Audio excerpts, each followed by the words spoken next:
The U.S. Open drama involving Serena Williams, I find to be extremely appalling. I really have a lot to say about it. I've been doing some thinking about my theories as to why this happened to Serena. I do believe that it was a conspiracy to not have her tie Margaret Court's record, but I also believe that this was done so that it could uplift Naomi Osaka to being big in Japan. I feel that Serena Williams, even though she was wronged, I do believe this is her karma. I'm going to talk about it and I'm going to explain why. So just stay tuned.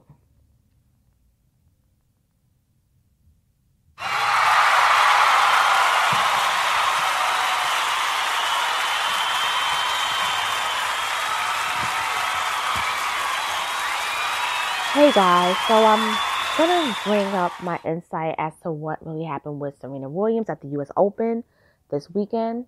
And like I said earlier, I do believe that she was deliberately sabotaged.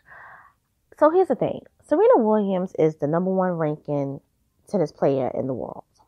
And she has the chance to tie Margaret Court's record. Margaret Court is a former tennis player from Australia who's now a Christian minister who actually speaks out against LGBT rights. And I'm going to say that because it all ties in very interestingly. Serena Williams is an icon. She's an icon in tennis, and she is one of the most popular athletes of all time. And she is a black person. Yes, she's a woman, but she is a black person. So, a lot of times, racist white people will love you, even if you make them feel good, whether it's in sports or entertainment, as long as you don't tie or break a record of a white person, i.e. Michael Jackson. He was loved, and then he broke Elvis's records. He broke the Eagles record of them selling their album, and he became enemy number one. And this is the same thing with Serena. Serena was loved as long as she wasn't winning the way she did. But around about the early 2010s, that's when Serena became mocked around the world by racist white publications. They were making fun of her body.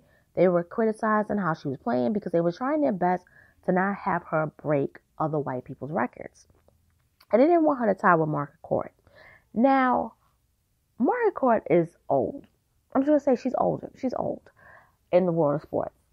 But people don't really talk about Margaret Court. But because of what happened this week, they had to talk about it because had Serena won, she would have tied this woman's record. And they had to do whatever they had to do to make sure this didn't happen. So what did they do? Okay, let's see. They spotted her, the umpire.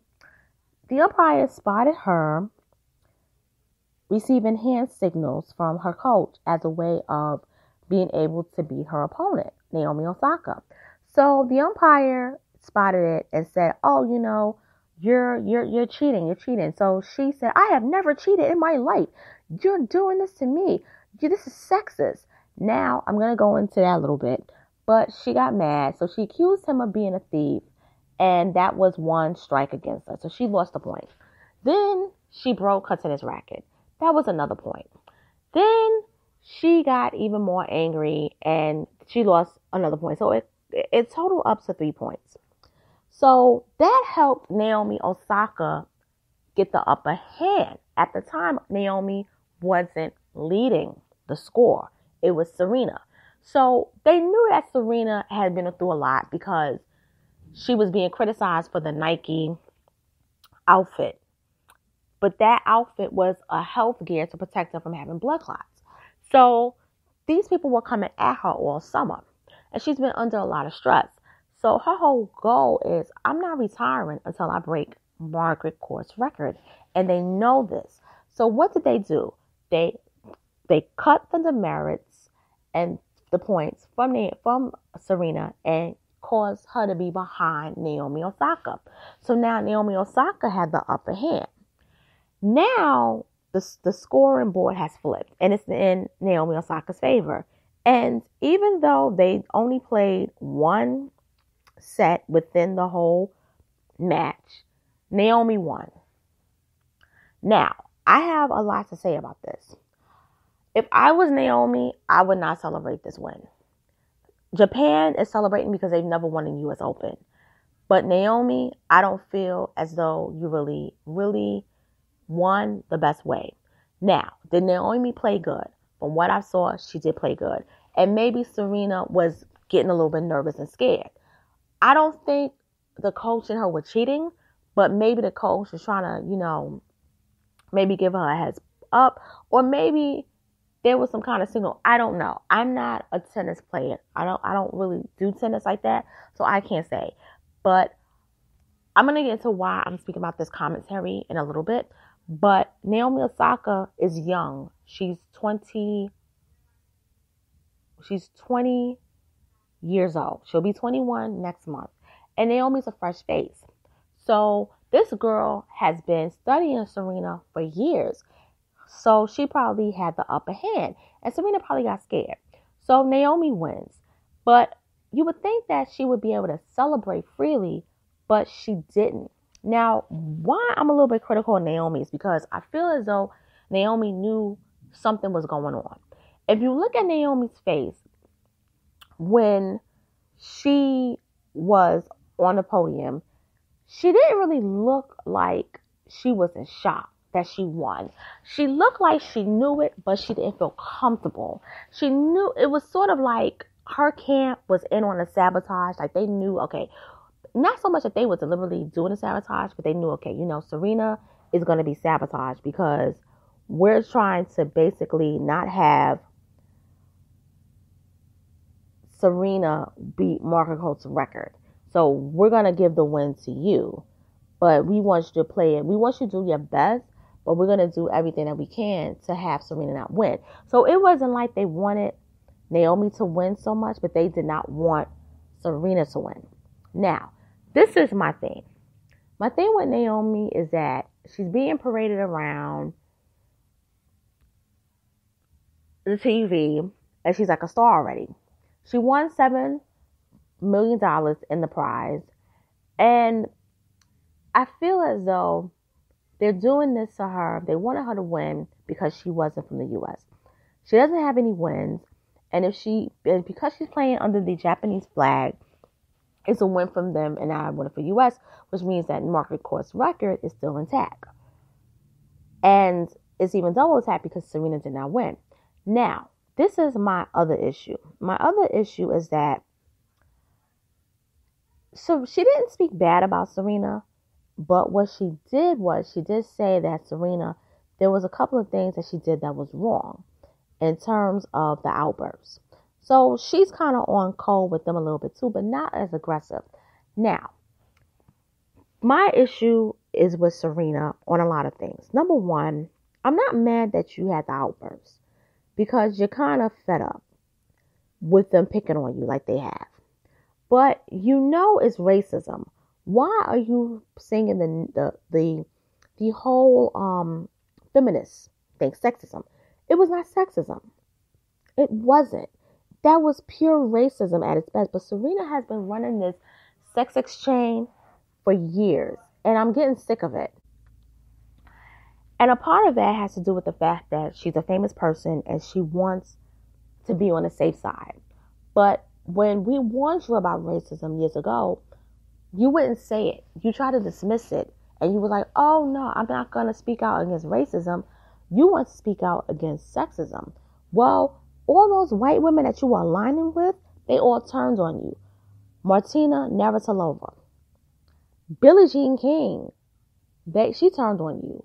And Margaret Court blasted you because she know damn well that she was about to take her record. And she's trying to protect that. Okay? So, you don't have any friends right now in tennis. You don't. But this is what happens when you don't want to align with the black community. And now black men, they don't care. They think you got your comeuppance. They feel that you deserve it. And I don't think you necessarily deserve it, But I feel that this is a lesson to you, and this needs to be a wake-up call. And you better stop with the sexism stuff, because the saying the sexism stuff is going to get you hurt. But my only thing that really puzzles me is, why hasn't your white husband spoken out in your defense? We all need to know that. And another thing, too, with Naomi Osaka, I feel as though Naomi Osaka is being used. I believe that they're going to try to whitewash her as much as they can. Now, what I have to say is this. I wish she would have played under the Haitian flag, but I understand why, because of economic reasons. Japan is more lucrative financially than Haiti. And I do like the fact that she puts her Haitian culture up front and foremost. But at the same time, my thing with her is, why did you color your hair blonde? I feel like nobody was paying attention to this girl until she colored her hair blonde. And that bothers me too. I also feel as though with a lot of these athletes, particularly the females, they want to align themselves with white women. And these white women are not your friend. And I keep saying this, and I said this in my anti-feminist video almost a year ago. Feminism is not for the black community. It is detrimental. And this is why. You align yourself with these white women trying to be their friend. And they use you as long as you're not a threat to them. The minute they find that you're threatening, they turn on you and they treat you way worse, believe it or not, than a lot of white men. They say things that can be shocking. Now, you have Billie Jean King, who a couple of days ago sided with her, said, Serena wasn't being disrespectful. She didn't give an outburst. It was sexist. Then she's on Christiane Amanpour's show on CNN and said, the outburst was wrong. It was appalling. And you're like, well, 1 minute you was defending her, and now you're chastising her. And it was like she got on cold. She got on cold. And to be honest with you, I'm noticing that a lot of these white women that's attacking Serena are white lesbians. And that's another thing I've been saying, which is what my criticism of the Me Too movement was about. With a lot of white women, particularly the white lesbians, they're not our friends. You can be cool with them, you can have a conversation with them, but you have to remember, they're not our friends. Okay? We are different from them. And that has to be understood. And Serena has to learn that. You grew up in a 2-parent household. You grew up with a black mother and a black father. So you had that upbringing. It was your black father that was taking you to those games, to those matches, and building you to be great. It wasn't white people. It wasn't white women. It was a black man who was your father. And I think that, Serena, you have forgotten that. But this young lady, Naomi Osaka, I can tell you one thing. She's going to stay on cold. She's not going to speak out against her dad, nor her mom. She's not going to speak out against Japanese culture or her Haitian culture. She's going to fight for both sides of her people. But you lost your way, Serena, and this is what happened, and this is a learning lesson for you. Now, I will say this, though. I do want you to beat Margaret Court's record, okay? I want you to beat the record because they're trying to sabotage you. And I don't like to see people being sabotaged. And because of that, I want you to beat it. I really do. But my only thing, too, you also got to think about your health. If you know that you can't withstand the whole stress of playing tennis anymore, you might have to put that dream on hold. And let somebody else have it. Or, you may have to take a break. Maybe you may need to regroup yourself for a year. Because, sister, they're coming at you. And with that being said, this is your girl, Miss Anna Little Cole, signing off. Make sure you just subscribe to my channel. Follow me on YouTube. I have other videos coming up. Sit back and enjoy. Follow me at Speaker.com. Subscribe to my channel on YouTube. Hit the notification bell. And share this video amongst your friends and family. And I look forward to reading your comments, okay? Thank you and have a good night.